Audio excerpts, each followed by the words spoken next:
In this video, I'm going to show you how to change app permissions on Android for improved security. Okay, so first, let's go to our settings. And in my case, I'll just swipe down to tap on the settings cog here.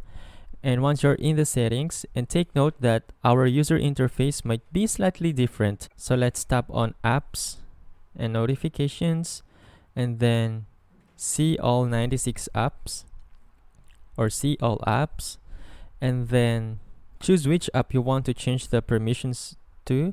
So I choose calendar, and then tap on permissions, and from here you could now control the permissions that you're going to give to your application. So for example, if I want to allow location on my calendar, I'll just tap it and then tap on allow only while using the app.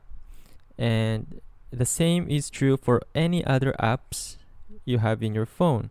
So let's say this camera app, I want to change the permissions to.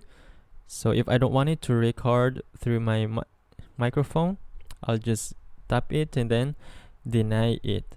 So that is how you change app permissions on Android for your secure privacy. If this video helped you out, please consider leaving a like and let me know in the comments if you have any questions. Have a good day.